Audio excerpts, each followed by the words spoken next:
Hello বন্ধুরা, তোমরা সবাই কেমন আছো? আশা করি তোমরা সবাই খুব ভালো আছো। আমিও ভালো আছি। আমি পূজা আবার একটা নতুন ব্লগ নিয়ে চলে এসেছি। ব্লগটা স্কিপ না করো, পুরো ব্লগটা দেখো, আশা করি খুবই ভালো লাগবে। এটা ছিল জন্মাষ্টমীর দিন। জন্মাষ্টমীর দিন বিকেলবেলা আমি আমার মা আর বৌমনি রেডি হয়ে গেছি মহানাদের কালীবাড়ি মন্দির দেখতে যাবো।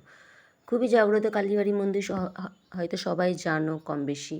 তাই যারা যারা গেছো অবশ্যই কিন্তু কমেন্টে বলো। দেখো রাস্তার ধারে কি সুন্দর ভিউ, এত ভালো লাগছে প্রকৃতিটা দেখে, তাই ভিডিও ক্লিপ না নিয়ে থাকতে পারলাম না। তাই টোটো করে চলে এসেছিলাম। দেখো প্রথমেই মন্দিরটার সামনে, আমরা তো ভেবেছি মনে হয় মন্দিরটার তালা দেওয়া আছে, 5টার দিকে হয়তো গেটটা খুলবে। আমরা তখন এসে গেছি, তখন 5টা বাজতে 5 মিনিট মতন বাকি আছে।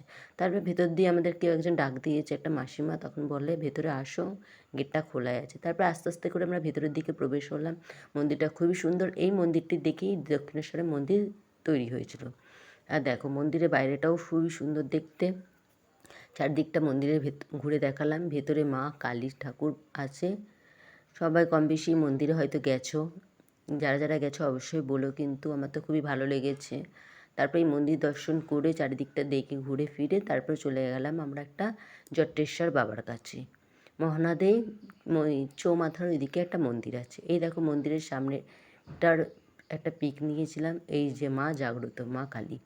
তারপরে জটেশ্বর বাবার ওখানে ঘুরে টুরে ঘুরে টুরে নিয়েছি, কিন্তু ওইখানে ভিডিও ক্লিপ নেওয়া নিষেধ, ঠাকুরের ফটো নেওয়াও নিষেধ। আমরা নিয়েছিলাম ভুলবশতভাবে, তাই আমরা ডিলিট করে দিয়েছিলাম।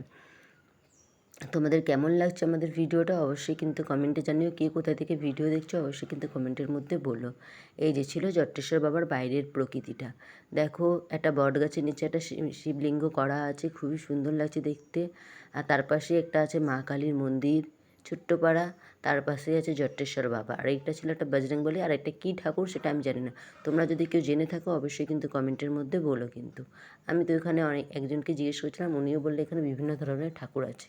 উনিও সেরকম নাম জানে না। আর পাশে ছিল জটেশ্বর বাবার মন্দির, আর এটা ছিল মা কালীর মন্দির। দেখো সবাই বসে গল্প সল্প করছিল, তা আমরাও বাইরে দিয়ে একটা ফটো ক্লিপ নিয়ে নিলাম। এটা ভেতরের মায়ের ফটো ছিল। অবশ্যই সবাই লাইক করো, কমেন্ট করো, শেয়ার করো। যারা যারা নতুন আছো অবশ্যই সাবস্ক্রাইব করে দিও।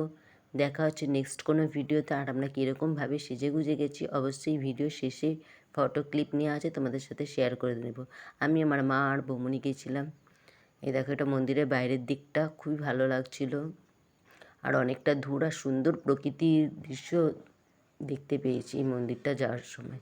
খুবই ভালো লাগলো। আবার দেখা হচ্ছে নেক্সট কোনো ভিডিওতে। টাটা, তোমরা সবাই ভালো থেকো, সুস্থ থেকো।